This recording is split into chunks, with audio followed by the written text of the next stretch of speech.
Dan kita dipaksa diam saja melihat hidup hedon dan ngawur anak Raja Jawa, Rasudi.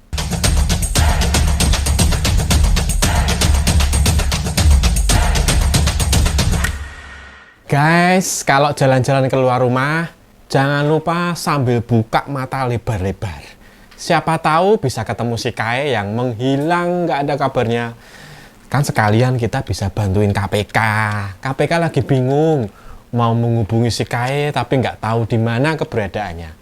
Ciri-cirinya gampang kan, orangnya tinggi, gede, atletis. Kalau ada istrinya, mungkin lebih gampang lagi dikenali. Gitu ya. Jangan-jangan dia sengaja ngilang ke Amerika loh, biar anaknya lahir di sana, auto warga negara Amerika. Jangan-jangan saja. Kaisang memang paling bikin ribut se-Indonesia akhir-akhir ini. Udah bikin koalisi Indonesia Plus, keributan mau melawan putusan MK, dan terakhir tertangkap basah flexing naik jet pribadi. Di tengah sulitnya ekonomi masyarakat Indonesia yang masih banyak orang miskin dan nggak kuat beli jet pump pribadi. Yang bikin rame lagi, KPK terlihat takut banget menginvestigasi masalah gratifikasi Kaisang. Cuma bisa meminta Kaisang tidak hidup mewah. Ya ampun, ini KPK apa majelis ulama sih? Kok cuma bisa memotivasi? Kalau KPK cuma untuk memotivasi bangsa Indonesia, lebih baik kita pilih Mario Teguh saja jadi anggotanya. Selain meminta si Kae hidup sederhana sehingga tidak dicap keluarga bencana, KPK juga cuma mau menyurati si Kae untuk mengklarifikasi tentang jet pribadi yang dinaikinya itu. Apakah beli pribadi, atau nyewa, atau numpang, itu saja. Buru-buru mau menginvestigasi apalagi sprindik. Mulyono semenakutkan itu, saudara-saudara. Keraguan-raguan KPK mengusut si Kae itu tentu semakin memberi cap buruk terhadap penegakan hukum di Indonesia. Alasan KPK sungguh dicari-cari. Katanya si Kae bukan bagian dari penyelenggara negara. Masalahnya, si Kae itu ketum sebuah partai, walaupun partai mini sih. Gak tegas saya mau nyebutnya partai gurem. Tapi juga si Kae ini kan anak presiden. Mungkin KPK mengira Shopee atau Sea Limited ini pemilik jet pribadi itu cuma murah hati. KPK, jangan polos Bapak. Yakin kalau si Kae cuma orang biasa, rakyat jelantah, bakal ditawari ke Amerika naik jet pribadi. Jangankan jet pribadi, tiket gratis pesawat komersil saja enggak loh. Sebagai anak presiden, bisa diduga pemilik jet pribadi itu punya motif tertentu dibalik murah hatinya kasih tumpangan jet pribadi. Yang biaya sekali terbang ke Amerika itu tembus 9 miliar. Mungkin minta keringanan pajak, minta konsesi apa gitu. Mungkin loh ya, masa motifnya cuma ingin berbuat baik biar masuk surga? Kan nggak mungkin loh ya. Sudah sewajarnya KPK melakukan investigasi atas hal ini, kecuali memang ada perintah Mulyono untuk segera menutup indikasi kasus-kasus yang dibuat anaknya. Dari blok Medan sampai Fufufafa, karena bakalan nyamber kemana-mana. Bukan nggak mungkin bakal menyeret Mulyono jadi kepala negara pertama yang masuk penjara, seperti yang dinamakan oleh banyak orang, termasuk oleh Budi Ari, kaki tangannya sendiri.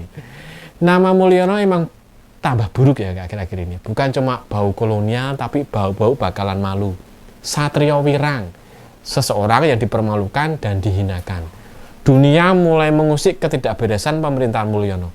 Bayangkan bila semua dugaan buruk mulai dari hedon, bisnis-bisnis yang diduga pencucian uang, gratifikasi, sampai berkata-kata rasis di medsos dan narkoboy, yang menyangkut si Kae dan anak sulungnya makin terbuka dan terbukti dari hari ke hari. Geger geden loh itu, skandal. Apalagi kita tahu orang Indonesia itu nggak berani bergibah tentang orang-orang gede, tokoh masyarakat. Kecuali kalau memang selama ini banyak yang melihat dan mengetahuinya tetapi belum berani bicara. Hanya menunggu waktu, bakal terungkap juga. Paus Fransiskus yang berkunjung ke Indonesia mestinya bakal membuat Mulyono malu besar di mata dunia. Paus Fransiskus memilih naik pesawat komersil. Entah ini bermaksud menyindir si Kae apa enggak ya. Pemimpin umat Katolik sedunia ini aja hidup sederhana. Lah kok bocah kemarin sore yang baru jadi ketum partai cuilik mentik kok sudah sehedon itu. Lebih nampol lagi, Popeye pilih lebih naik mobil kijang daripada kendaraannya saat berkunjung di Indonesia dan hanya menginap di kedutaan Vatikan, bukan sebuah hotel yang mewah. Seharusnya kalau benar KPK ingin menyurati si Kae tentang hidup sederhana, KPK mungkin bisa menulis begini. Hiduplah sederhana mengikuti teladan Paus Fransiskus. Karena ingatlah, mati tidak akan membawa harta. Kalau kita cermati kunjungan Paus Fransiskus kali ini tidak main-main. Paus datang pertama kali tahun 1970 menjelang pemilu pertama. Kunjungan kedua Paus di saat Indonesia di bawah ketidakadilan rezim Orde Baru. Saat itu sedang ramai demo penolakan Waduk Kedungombo. Waduk Kedungombo sendiri hanyalah salah satu dari banyak kasus penindasan, aparat yang represif, serta ganti rugi semena-mena yang dilakukan oleh rezim Soeharto. Dan kali ini, kedatangan Paus di penghujung masa jabatan Mulyono. Konferensi Wali Gereja Indonesia atau KWI sendiri dalam wawancaranya dengan majalah Tempo telah menyampaikan situasi perkembangan Indonesia. Berikut demo-demo yang belakangan banyak terjadi menuntut Mulyono diadili. Demo itu juga diikuti dengan tindakan represif aparat kepolisian yang menyebabkan jatuhnya korban luka-luka dari pihak pendemo dan masyarakat. Yang mengagetkan ternyata justru Sri Paus menurut Monsinyur Antonius Subianto, Ketua KWI, justru menghendaki berkunjung ke negara yang situasinya ekstrim, di mana terjadi ketidakadilan di situ. Gereja Katolik peduli terhadap situasi politik serta akrobat hukum yang terjadi di Indonesia belakangan ini. Waduh, bahaya ini. Ini artinya Paus memang tahu ternyata sesuatu yang tidak beres di Indonesia, terutama soal akrobat hukum. Hukum yang digunakan seenak jidat untuk kepentingan penguasa melanggengkan kekuasaannya. Kunjungan Paus ke Indonesia kali ini bukan karena menganggap Indonesia negeri yang baik-baik saja dan patut diteladani bangsa-bangsa lain di dunia. Prinsip Paus untuk berpegang pada kebenaran, kalau ada yang salah, harus dikatakan salah. Demikian antara lain yang diutarakan Monsinyur Antonius mewakili Paus Fransiskus. Bagi Paus, tindakan represif pada pendemo yang berujung jatuhnya korban telah menodai perjuangan untuk menegakkan kebenaran. Sementara di sisi lain, kita mendengar saudara Kaisang, anak presiden, pergi ke Amerika Serikat.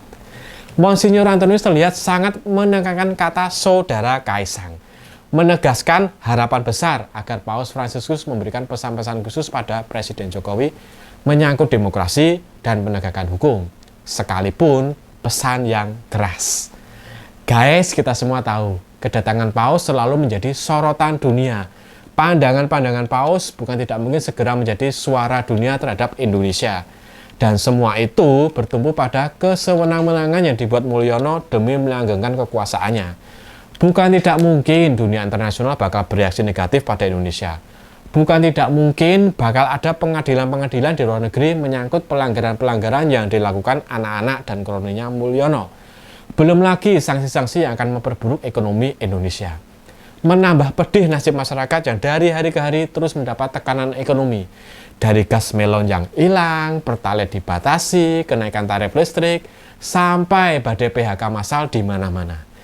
Dan kita dipaksa diam saja melihat hidup hedon dan ngawur anak Raja Jawa, Rasudi. Itu saja dari saya, kurang lebihnya mohon maaf. Salam POV, point of view.